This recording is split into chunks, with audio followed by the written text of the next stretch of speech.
अस्सलाम वालेकुम नाज़रीन, मैं हूं जेड ए मलिक और आप देख रहे हैं program news Z A Malik के साथ। आजकल सबसे बड़ा प्रॉब्लम हमें एक सुनने में भी आ रहा है और इस हवाले से लोग भी राब्ते कर रहे हैं, वो ये है कि जो लोग बाहर जाने के ख्वाहिशमंद हैं, चाहे वो विज़िट वीज़ा पे जा रहे हों, चाहे वो जो है वर्क परमिट पे जा रहे हों या कोई और मकसद हो, सैर व तफरी हो, लेकिन यहाँ से तमाम रिक्वायरमेंट्स पूरी करते ही जैसे ही बाहर जाने वाले लोग एयरपोर्ट पर पहुँचते हैं तो उन्हें एयरपोर्ट से बाहर निकाल दिया जाता है, उन्हें वापस भेज दिया जाता है कि और उन्हें जो है वो जिस भी वो मुल्क जाना चाह रहे हो, चाहे वो यूरोपियन कंट्री हो, चाहे वो अमेरिका हो, चाहे वो कनाडा हो, चाहे वो कोई भी यूएई का जो है वो कंट्री हो, वहाँ पे नहीं जाने दिया जाता।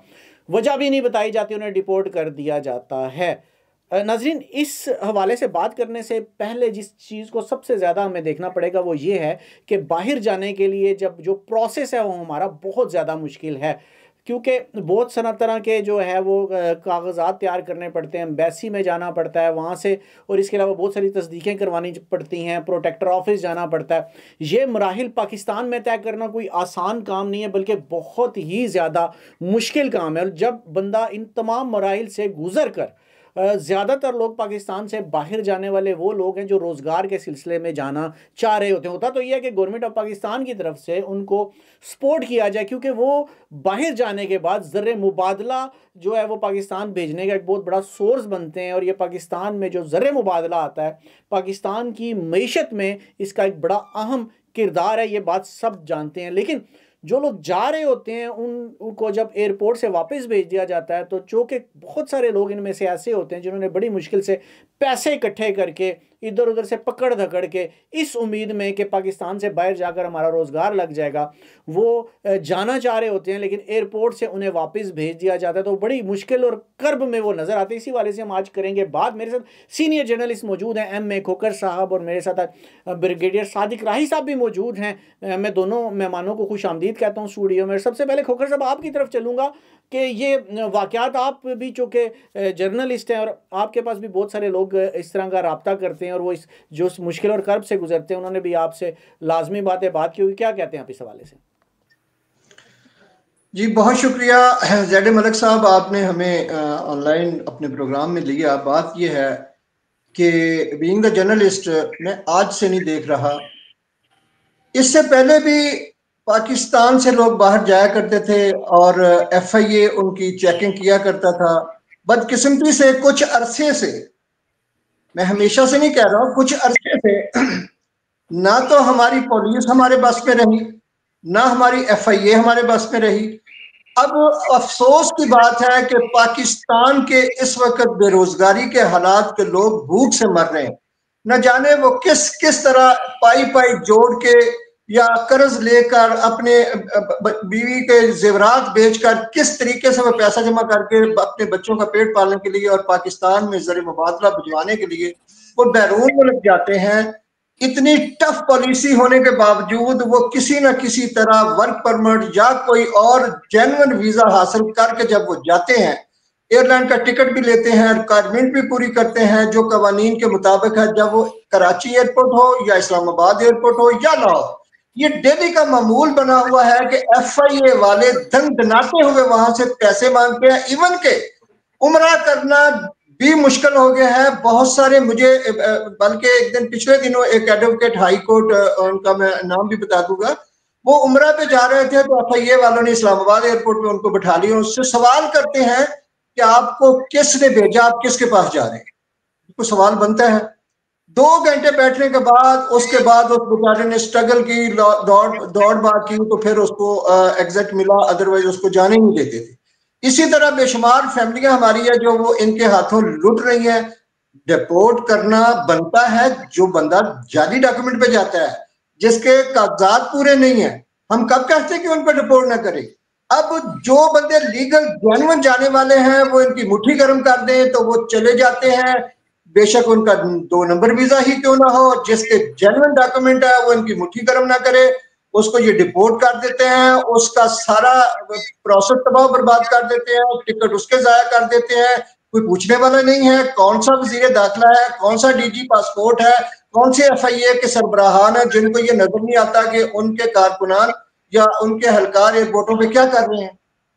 ये कहने से मुराद ये है कि वहाँ पे एयरपोर्ट पे बहुत सारे हर्डल्स पैदा कर दिए जाते हैं और वहाँ पर बहुत सारे ऐसे मसाइल हैं जिनको फेस करना पड़ता है। बिल्कुल आप दुरुस्त कह रहे हैं। मैं बात करूँ ब्रिगेडियर साहब आपसे कि आप इस हवाले से क्या कहेंगे कि जो लोग बड़ी मुश्किल से अपनी जमा पूंजी जो है वो मतलब उधार भी लेकर, सिर्फ जमा पूंजी नहीं उधार भी लेकर वो बड़ी मुश्किल से पैसे इकट्ठे करते हैं और फिर वो बाहर जा रहे होते हैं और बगैर उन्हें कोई ठोस वजह बताए जो है उन्हें वापस भेज दिया जाता है।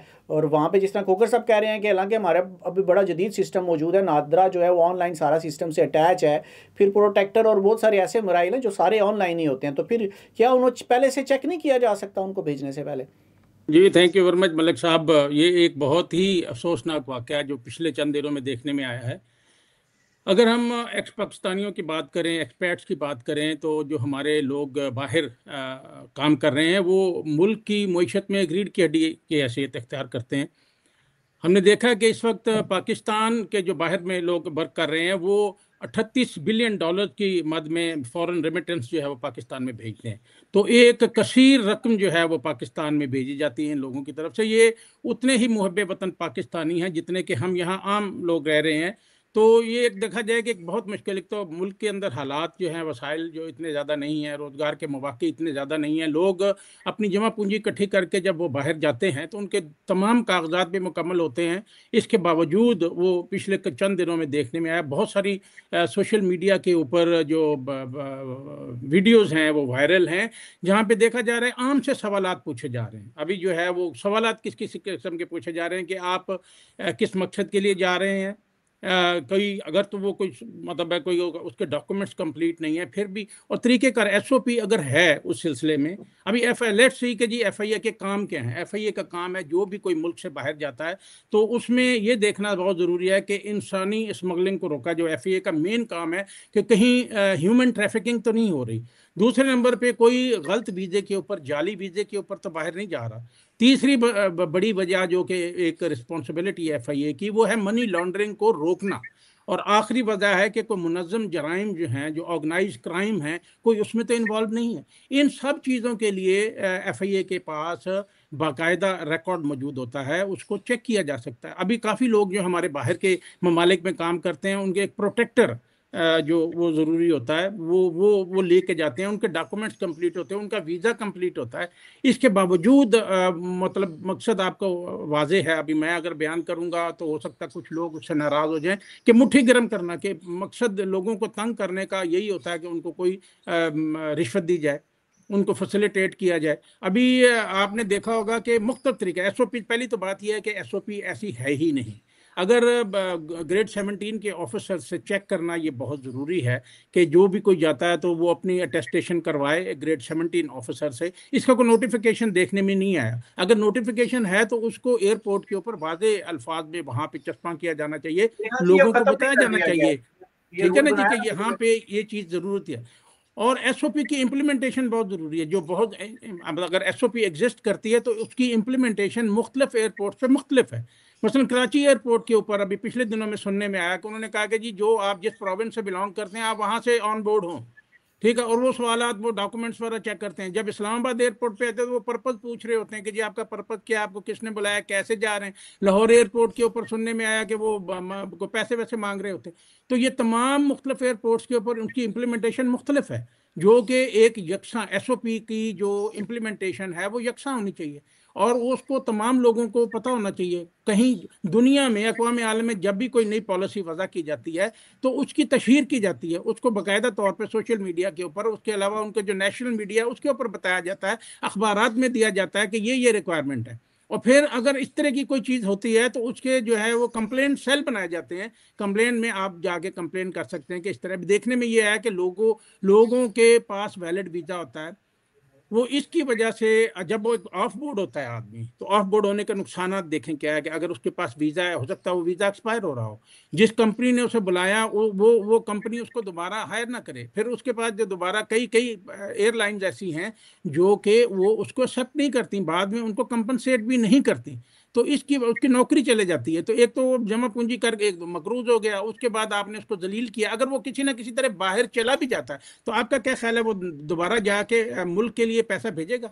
वो फॉरेन रेमिटेंस वहां से भेजेगा? ये दोबारा आने का सोचेगा भी कि मैंने मुल्क के अंदर जाना है? तो ये तमाम ऐसी चीजें हैं जो बहुत ज्यादा पिंच कर रही हैं एक आम शहरी को। एक वैसे ही मुल्क के अंदर जो है वो हालात कशीदा हुए में, तंग हुए में, और ऊपर से जो लोग कंट्रीब्यूट कर रहे हैं मुल्क की मुईशत के अंदर, उनको भी आप जब इतना ज्यादा तंग करेंगे, उनको जलील करेंगे, तो क्या ख्याल है वो पाकिस्तान के बारे में अच्छा सोचेंगे? जी कह रहे हैं। अच्छा, एक बड़ा अहम सवाल ये सारी गुफ्तगू से पैदा हो जाता है। मैं पहले खोखर साहब की तरफ आऊँगा और यही सवाल फिर ब्रिगेडियर साहब आपसे भी पूछूंगा कि मैंने एक चीज़ देखी है कि पाकिस्तान में, क्योंकि हम ये देखते हैं कि जब भी गवर्नमेंट किसी भी सरकारी महकमे में किसी को एम्प्लॉय भर्ती करती है, वो किसी भी ओहदे पे काम कर रहा होता है, चाहे वो क्लर्क है, चाहे वो डायरेक्टर है, मतलब किसी भी ओहदे, बुनियादी तौर पर उसका जो मकसद होता है वो होता है अवाम को फैसिलिटेट करना, यानी आने वाले शख्स को के लिए आसानियां पैदा करना और उसका काम करना। लेकिन हमने तकरीबन जो महकमे हैं उनमें देखा है, चाहे वो एमिग्रेशन से मुंसलिक इदारे हों, जैसे प्रोटेक्टर ऑफिस हो गया या इससे रिलेटेड जितने भी ऑफिस हो गए वो हों, चाहे हमारे इंतज़ामी इदारे हों जैसे पुलिस हो गई, FIA हो गई, हमारी साइबर क्राइम होगी, काफ़ी सारी और जो भी इंतज़ामी हवाले से रिलेटेड जितने भी इदारे हैं, और इनके अलावा भी इदारे, यानी मिनिस्ट्रीज़ की भी मैं बात करूँगा, कि जब वहाँ पर लोग जाते हैं अपने काम करवाने के लिए तो वहाँ पर उनको ये महसूस नहीं होता कि हमारे लिए आसानी पैदा की जा रही है, बल्कि उन्हें ये फील होता है कि शायद हर्डल्स पैदा किए जा रहे हैं और उन्हें मुश्किल फेस होती है। हमारे पास लोग आते हैं, वो हमें बताते हैं। तो ये इस रवैये के हवाले से खोखर साहब आप क्या कहेंगे, क्यों लोगों को आसानी की बजाय जो है वो मुश्किल महसूस होना शुरू हो जाता है सारा प्रोसेस? जी मलिक साहब, बड़ा अच्छा सवाल है आपका। बदकिस्मती में पूरी दुनिया में आप जाके देख लें, जहां भी पब्लिक सर्वेंट या सरकारी मुलाजिम होते हैं वो पब्लिक की खिदमत के लिए होते हैं। जो अदारे बनाए जाते हैं वो पब्लिक की खिदमत के लिए बनाए जाते हैं। ये वाहिद पाकिस्तान ऐसा, पब्लिक सर्वेंट कहा भी जाता है, पब्लिक सर्वेंट एक वर्ड, किसी अदारे में भर्ती हो जाता है तो वो कहता है मैं भी तेरा हाकिम हूँ। उस अवाम का, उस बंदे का जो जिससे टैक्स ले रहे हैं उसके ऊपर ऐसी ऐसी शराइत रख देंगे, उसके काम को इतना सख्त सख्त से सख्त सख्त कर देंगे कि वो बेचारा रिश्वत देने पर मजबूर हो जाए। आज तक हमारे अदारों में कभी किसी ने नहीं ये सोचा कि पाकिस्तानी अवाम की खिदमत के लिए जिनको एम्प्लॉइज रखा जाता है वो पब्लिक की खिदमत करे, पब्लिक के लिए आसानियां पैदा करें। आसानियां पैदा करनी तो दूर की बात है, ये तो देखें जो लोग मजबूर होके बैरून मुल्क जा रहे हैं, पहला सवाल तो मेरा ये है, क्यों जा रहे हैं वो? अगर हमारी रियासत में रियासत इन लोगों को रोजगार दे, इज्जत के साथ इनको रोजगार मिल जाए तो मेरा ख्याल है ये बाहर भी ना जाए। जब मजबूर होकर जिंदा रहने के लिए ये बाहर जाते हैं तो ये बाहर भी नहीं जाने देते। आखिर ये चाहते क्या है? इस कौम के साथ दुश्मनी क्या है इनकी? इससे पहले तो हमने कभी नहीं देखा था, ऐसा कभी नहीं हुआ करता था मलिक साहब। अब ये कुछ अरसे से देखा है। मैं तो ये कहूंगा कि अगर घर का सरबराह अच्छा हो ना तो किसी की जरूरत नहीं है कि उसके घर में कोई हैंकी फेंकी करे। हमारे वजीर दाखिला पे ये सवालिया निशान उठते हैं, जिन्होंने पुलिस को भी इतना फ्री हैंड दे दिया। अब रही कई कसर जो है वो FIA वाले जो है वो निकाल रहे हैं। कोई बंदा हज के लिए जा रहा है, कोई उम्रा के लिए जा रहा है, कोई वर्क परमिट के लिए जा रहा है या कोई विजिट वीजे के लिए जा रहा है, तो वो जलीलो ख्वार होके अपना नुकसान भी करवा बैठते हैं और अपनी जमा पूंजी भी गवा बैठते हैं। अब इसका परेशान हाल कोई भी नहीं है। ये कौन हल करेगा? कुछ नहीं करना है। पहले तो लोग अदालतों में चले जाते थे, अब तो अदालतों के वकील भी कहते हैं कि भाई अदालतों के हाथ काट दिए गए हैं, हम क्या कर सकते हैं। अदालत से इंसाफ देने के लिए एक तो मतलब पहले वहां से लुट के आता है, FIA को, फिर वो वकील करता है और अदालत में जाता है। खोखर साहब, जरा ब्रिगेडियर साहब आपकी तरफ आऊंगा, आप इस हवाले से क्या कहते हैं कि क्यों हर्डल्स पैदा कर किए जाते हैं? आम बंदे को ये क्यों नहीं फील होता कि वो पब्लिक सर्वेंट के पास जा रहा है और पब्लिक सर्वेंट के पास जाएगा तो वो उसकी हेल्प करेगा? क्यों उसको मतलब ये फील होता है कि यार बड़ा मुश्किल प्रोसेस है, चाहे किसी भी महकमे में इंसान चला रहे? जी मलिक साहब, मेरा ख्याल है कि हालात गो के दगरगू हैं, लेकिन इतने ज़्यादा भी नहीं। रूल ऑफ लॉ अभी भी मौजूद है। कोई भी देखें अबव द लॉ नहीं है। हमारे कॉन्स्टिट्यूशन के मुताबिक हर एक शहरी को हकूक़ हासिल हैं। उसके अलावा जो कानूनी जो मुख्तलिफ अदारे हैं उनका चेक एंड बैलेंस का एक सिस्टम है। कुछ गंदी ब्लैक शीप्स जो होते हैं, काली भेड़ें जो हैं, वो तमाम सिस्टम को वो ख़राब करती हैं। जो गो के हमारे कुछ अमेंडमेंट्स हुई हैं जिसके ऊपर काफ़ी लोगों का एतराज़ात हैं, लेकिन बाय एंड लार्ज देखा जाए ये मुल्क इतना बड़ा 24 करोड़ 26 करोड़ का मुल्क है और वो चल रहा है, तो काफ़ी सारी चीज़ें बेहतर भी हो रही हैं। तो अगर हम अक्रॉस द बोर्ड कहें कि अदारे काम नहीं कर रहे, सभी लोग करप्ट हैं, सभी करप्शन के अलावा काम नहीं कर रहे, तो ये एक गलत असर देता है। तो जो लोग सवाल ये पैदा होता है कि अगर इस तरह की कोई पॉलिसी है तो FIA या पुलिस वो अबब द लॉ नहीं है, उनको वो भी आंसरेबल हैं आवाम को। काफ़ी सारे अदारे हैं जो कंप्लेंट हैं, जो कंप्लेंट सेल बने हुए, उनके अंदर आप अपनी वो सुनवाई होती है उनकी। तो बात यह है कि अगर कुछ लोग इसी मेल प्रैक्टिसेस के अंदर शामिल हैं तो उनको आइडेंटिफाई करना, उनको कैफिर किरदार तक पहुंचाना अदारों का काम है। और ऐसी बात नहीं है कि सुनवाई नहीं होती। अभी देखें एक दो इंसिडेंट जो हुए हैं जो सोशल मीडिया के ऊपर, एक दो नहीं मतलब से 8-10, अभी देखें हज़ारों की तादाद में लोग ट्रैवल कर रहे हैं, तो सारे ही तो ऑफलोड नहीं हो रहे। मतलब अगर अब एक फ़्लाइट में से 2 या 3 बंदे जो हैं वो हो रहे हैं और उसको हाईलाइट किया जा रहा है सोशल मीडिया की वजह से, आम लोगों तक उसकी रसाई है, हर बंदा सोच रहा है, तो क्या ख्याल है जो लोग वो अरबाब इख्तियार हैं तो उन तक ये बात नहीं जाती, उन तक ये बात नहीं पहुंचाई जाती। तो इसी की वजह से उसका सद्देबाब भी किया जाता है, फ़ौरन उसके ऊपर अमल भी किया जाता है, लोगों के खिलाफ एक्शन भी लिया जाता है, उनको वहाँ पे से रिप्लेस भी किया जाता है। और अगर उनको वहाँ से तब्दील किया जाता है और महकमाना कार्रवाई होती है तो दूसरे लोगों के ऊपर उसका तासुर होता है, उसके ऊपर इम्पैक्ट होता है। जितना ज़्यादा होना चाहिए मैं खोकर साहब से एग्री करता हूँ, लेकिन हम अगर मुरद इल्ज़ाम ठहरा दें पाकिस्तान के तमाम अदारों को और ये कहें अक्रॉस दी बोर्ड कि हमारी सुनवाई ही नहीं हो रही, हमारी बातचीत ही नहीं सुनी हो, देखें मतलब 500-600 बंदा जो है वो अगर 800 बोइंग है, बड़े जहाज़ में जा रहे हैं तो बहुत ज़्यादा तादाद है, और 1-2 लोग हैं वो अगर वो इस तरह का वाबेला करते हैं तो वो दूसरे लोगों तक भी पहुंचता है। तो उसके ऊपर ये होता है कि there is always a place के मिड कोर्स करेक्शन की जाती है, तो करेक्शन अदारे करते हैं। अभी FIA अपनी साख को रखने के लिए, बहाल रखने के लिए, वो जो 2-4 ब्लैक शीप्स हैं उनको, अगर वो सारा अमला इन्वॉल्व नहीं हो सकता, ये जो 2-4 बंदे होते हैं या उस टाइम पे जो ड्यूटी के ऊपर होते हैं उनका दाद दफा लग जाता है और वो बात का हाईलाइट होता है तो उनके ऊपर एक्शन किया जाता है। जी, आई पर्सनली फील कि ये बातचीत जो हम कर रहे हैं अखबारों में भी आ रहा है, बाकी लोगों ने सोशल मीडिया पे बातचीत की है, तो इसलिए इसके ऊपर ज़रूर जो है ना इसको चीज़ों को रिफाइन किया जाता, चीज़ों को बेहतर किया जाता, तो ज़रूर किया जाएगा। लेकिन बात जो खोकर साहब ने भी की है और आपने भी की है वो मैं मानता हूँ कि क्यों किया जाए, जबकि अब इसके अगले आप बात कर लें फिर इंशाल्लाह इसके हम देखेंगे कि इसके नेगेटिव इम्पैक्ट्स क्या हैं। ये जो हम ऑफलोड कर रहे हैं ये सिर्फ पाकिस्तानी लोगों तक ही नहीं, अक़वाम आलम तक, बाकी दुनिया तक भी ये बात पहुंच रही है। जब पहुंचती है तो उसके इम्पैक्ट क्या होंगे, आप पहले सवाल कर लें फिर इंशाल्लाह आई हाईलाइट ऑल दोस पॉइंट्स। ठीक हो गया। मैं अब ज़रा खोकर साहब आपकी तरफ आऊँगा और मुख्तसरन, क्योंकि थोड़ा सा हमारा टाइम भी प्रोग्राम का ऐसा होता जा रहा है, मैं चलो थोड़ा सा मुख्तसरन मुझे जवाब दीजिएगा कि आपको ये लगता है कि जैसे ब्रिगेडियर साहब ने कहा हम भी इस मौजू पे प्रोग्राम कर रहे हैं, ज़ाहिर बात है बाकी मीडिया भी इसके ऊपर बात कर रहा है, तो लगता है कि गवर्नमेंट इसके ऊपर कोई फ्यूचर में एक्शन लेकर उसको चीज़ों को बेहतरी की तरफ, कोई आपको लग रहा है कि एक्शन जल्दी लेगी और इसको चीज़ें बेहतरी की तरफ जाएंगी? क्योंकि लोग काफ़ी सारे परेशान हैं जो हमसे रब्ते भी करते हैं और वो बताते भी हैं कि हमें इस वाले से बड़ी परेशानी देखना पड़ रही है। जी मलिक साहब, देखें FIA के ऊपर उनका जो सरबराह है DIG भी है, उसके बाद वजीर दाखिला है, उनके डायरेक्टर्स हैं, FIA के एहलकार जो काली पेटें जिनका जिक्र ब्रिगेडियर साहब भी कर रहे हैं और मैं भी कहता हूं कि हर अदारे में कुछ काली पेटें होती हैं, अच्छे लोग भी होते हैं, लेकिन ज्यादातर काली पेटें जो है वो खुलेआम हो गई हैं क्योंकि उनको पूछा नहीं जाता। उसको पूछने वाले अगर ऑनेस्ट हो, उनको खौफ हो, तो मेरा नहीं ख्याल कि आइंदा ऐसा भी काम हो। तो मेरी हम्बर रिक्वेस्ट है आपके चैनल के तवज्जुह से वजीर दाखिला साहब से, वजीर दाखिला साहब से रिक्वेस्ट इसलिए कर रहा हूँ कि वो तमाम इन लॉ एनफोर्स एजेंसियों के और FIA के सरबराह हैं और वो वजीर दाखिला भी हैं और पूरी दुनिया में वो जाते हैं और वो बेखबर ना रहे कि ये जो हो रहा है ये इंटरनेशनल लेवल पे उनको नहीं पता चल रहा, उनको भी पता चल रहा है, वहां भी हमारी जागहनसाई हो रही है कि हमारे ये अदारे कर क्या रहे हैं। तो कैंडली हम आपसे बात करते हैं कि आप इनका कितना दुरुस्त करें, FIA के एहलकार और DG को इस चीज का पाबंद बनाएं कि जो लोग लीगल तौर पे डॉक्यूमेंट लेके बाहर जाना चाहते हैं उनको बाइज्जत तरीके से या जाने दें, ना कि रोकें। क्योंकि वो तंग आके जा रहे हैं, उनको वो खुशी से नहीं अपने बच्चों को छोड़ के यहाँ से जा रहे हैं। तो उनके लिए आसानियां पैदा करें, ना कि अपनी जेब गर्म करने के लिए उनका उल्टा नुकसान कर दे। इस तरह वो खुदकुशियां करेंगे, बेरोजगार होंगे, डकैतियां करेंगे, मजीद हालात खराब होंगे।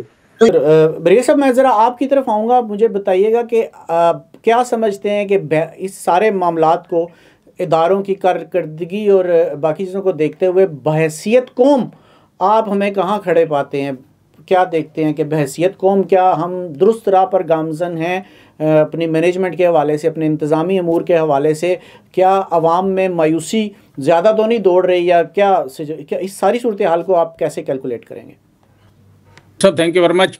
बात यह है कि 70 या 75 साल जो सफ़र है जो हमने तय किया, अल्हम्दुलिल्लाह अगर हम बिल्कुल ही मायूस हो जाएं तो वो सही बात नहीं होगी। 75 साल इस तारीख को, पाकिस्तान की तारीख को अगर हम देखें, हम कहते तो हैं कि बड़े नाजुक दौराए पे खड़ा हुआ है, हर दूसरे चौथे साल हम कह देते हैं कि नाजुक दौराए पे खड़ा है। ऐसी बात नहीं है। अल्हम्दुलिल्लाह पाकिस्तान ने तरक्की की है और बहुत काफ़ी मैदानों में तरक्की की है। और अगर आप अपने आप को कंपेयर करना शुरू कर दें यूरोप के साथ, या जो कल तक अपने एक दूसरे के साथ लड़ते रहे, जंगें उन्होंने की, first world war, second world, या अमेरिका के साथ करें, तो डेफिनेटली हम नहीं। आप अपने आप को रीजन में देखें, अपने खित्ते में देखें। अल्हम्दुलिल्लाह अगर हम अपने बाकी कंट्रीज को देखें, इवन इंडिया जो कहते थे shining India and bright India, अगर उसके साथ कंपेयर करें तो अल्हम्दुलिल्लाह हमने उसको मुंह तोड़ जवाब दिया। अभी मई में कुछ अर्सा पहले, अभी कल अभी दुबई का एयर शो हुआ है, तो आप में उनके हमारे जो थंडर की जो है JF थंडर 17 की परफॉर्मेंस देख लें, और उनका जो तेजस जो था उसने जो नोज डाउन आ रहा, तो अल्हम्दुलिल्लाह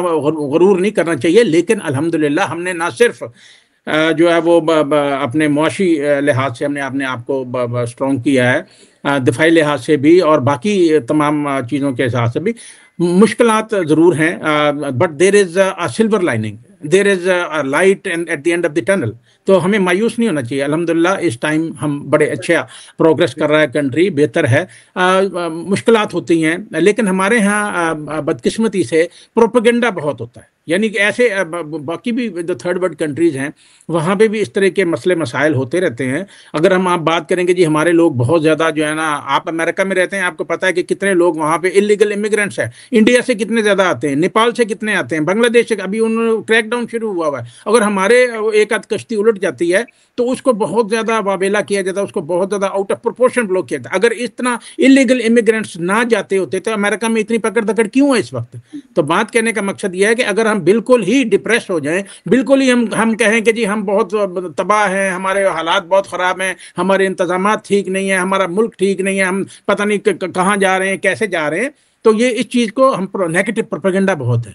मतलब वहाँ भी कत्लेआम, आप अमेरिका में रहते हैं, आपको भी पता, काफ़ी सारे ऐसे एरियाज हैं जो नो गो एरियाज, न्यूयॉर्क जैसी जगहों के ऊपर जहाँ काले रहते हैं वहाँ पे आप नहीं जा सकते, ठीक है कि नहीं, वहाँ पे आपको मार देते हैं। तो अगर ये आप कह दें कि जी पाकिस्तान में भी लॉलेसनेस भी है, रूल ऑफ लॉ भी नहीं है, यहाँ पे हर बंदा अपनी मनमानी करता है, कोई कुछ प्रतीत नहीं है, तो ऐसी बात नहीं है। अल्हम्दुलिल्लाह Pakistan is progressing and progressing well, and we believe कि जो हमारे यहाँ प्रॉब्लम्स हैं, खामियां हैं, उनको दूर करने की कोशिश की जा रही है। अरबाब इख्तियार जो हैं उनको ये शाऊर है, उनको ये अंडरस्टैंडिंग है कि हमने चीज़ों को बेहतरी की तरफ लेके जाना है। अगर ऐसी बात ना होती, coming back to the point, अगर ऐसी बात ना होती, जब भी हमारे पॉलिटिकल और मिलिट्री लीडरशिप बाहर जाती है, आप इस बात के का मुंह बोलता सबूत हैं, तो पाकिस्तानी कम्युनिटी के साथ वो इंटरेक्ट करते हैं, वो जो डायस्पोरा है, पाकिस्तानी डायस्पोरा, उनके साथ मिलते हैं, आप लोग खुद ऑर्गेनाइज करते हैं उनकी मीटिंग्स को, तो सारी वो क्या कुछ कर रहे हैं वो बताते हैं आपको। और अगर इस तरह के जो इश्यूज हैं तो वो आप ज़रूर उनको हाईलाइट करें। एक तो ये है कि पाकिस्तान में इन चीज़ों को हैंडल करने के बहुत सारे फोरम्स हैं। सबसे पहले तो प्राइम मिनिस्टर जो पोर्टल है, कंप्लेंट पोर्टल, फिर ये है कि जो फेडरल अदारे हैं उनके अंदर इनको आप वो कंप्लेन कर सकते हैं, फिर उनके महकमे के अपने अदारे हैं। अभी देखें, ये अगर ये परसिस्ट करता रहा, अगर ये सिलसिला इसी तरह चलता रहा, तो सबसे पहली बात ये है कि ये एक हैजानी कैफियत जो है वो एक्सपर्ट्स जो हैं उनके अंदर पैदा करेगा, उसका इम्पैक्ट डायरेक्टली हमारी जो इकोनॉमी है उसके ऊपर पड़ेगा। लेकिन जो 38 बिलियन US$ साल के भेजते हैं, अगर वो पहले ही आपकी इकोनॉमी जो है वो शटर में है, पहले ही आपकी इकोनॉमी को बहुत सारे इश्यूज ला के हम IMF से कर्जे ले रहे हैं, अगर ये रेमिटेंसेज भी ना आए तो आप ये देखें कि कितना नेगेटिव इम्पैक्ट होगा हमारी इकोनॉमी के ऊपर। फिर दूसरी बात है कि पाकिस्तान जो बैरून मुल्क जो लोग हैं जो एम्प्लॉय हैं, जो काम कर रहे हैं, जब वो टाइम से वहां नहीं पहुंचेंगे या लेट हो जाएंगे या उनके वीजे एक्सपायर हो जाएंगे, तो उसका डायरेक्टली इम्पैक्ट उस कंपनी के ऊपर होगा। जो लोग अमेरिका में काम कर रहे हैं, जो यूरोप में कर रहे हैं, या हमारे ज़्यादातर लोग गल्फ कंट्रीज के अंदर काम कर रहे हैं, जब वो टाइम से नहीं पहुंचेंगे, ऑफ बोर्ड हो जाएंगे, तो वो कंपनी लामहला सोचेगी कि कल को हमने पाकिस्तानी जो मैन पावर है वो हायर नहीं करने, वो नेपाल से, वो बांग्लादेश से, वो इंडिया से ले लेंगे। तो इसका नेगेटिव इम्पैक्ट जो होगा, तो क्या हमारे अरबाब इख्तियार को ये बात पहुंचेगी नहीं कि हमारे लोग जो है वो, और इसका डायरेक्टली इम्पैक्ट जो आपकी इकोनॉमी की होगा। फिर तीसरी बात है कि पाकिस्तान की जो साख है इंटरनेशनल लेवल पे वो मुतासर होगी। ये जो जब आप गल्फ जो इतिहाद एयरलाइन से, जब आप कतर एयरवेज से, जब आप जो आप उनकी जो टर्किश एयरवेज है, जब इवन यूरोपियन एयरलाइंस है, जब आप उसके अंदर ऑफ बोर्ड नहीं होंगे तो वो फ्लाइट डिले होगी। फ्लाइट जब डिले होगी तो ये कंपनी जितनी भी फ्लाइट्स हैं, जितनी भी एयरलाइंस हैं, ये अपनी रिपोर्ट्स जाके बनाती हैं। बड़ी जबरदस्त तरीके से आपने सारे जी पाकिस्तान में ये इश्यूज हैं, तो लामहला उसको वो करेंगी। जी बड़ी साहब ने बड़े ज़बरदस्त तरीके से सारे केस को सामने रखा है और बड़ी ज़बरदस्त गुफ्तगू की आज खोकर साहब आपने भी, बड़ी साहब आपने भी, आप दोनों का बहुत शुक्रिया, क्योंकि हम जो मैसेज पहुंचाना चाह रहे थे और इस पूरे मौजू का अहाता करना चाह रहे थे, वो आप दोनों की वजह से मेरे ख्याल से ये मुमकिन हो पाया कि हमने बड़े अच्छे तरीके से अपनी पूरी जो जितने भी इस पूरे मौजू के हवाले से जितने पॉइंट्स हैं मेरे ख्याल से हमने सामने रख के उसके ऊपर डिस्कस किए, इसके जो प्रॉब्लम्स हैं उस पर भी बात की है, इसमें जो फ्यूचर है इसका वो भी डिस्कस किया। ये बड़ा ज़बरदस्त रहा। मैं आप दोनों मेहमानों का शुक्रिया अदा करता हूँ। इंशाल्लाह अगले प्रोग्राम में नए मौजू के साथ फिर हाजिर होंगे। तब तक के लिए इजाज़त दीजिएगा। अल्लाह हाफिज़।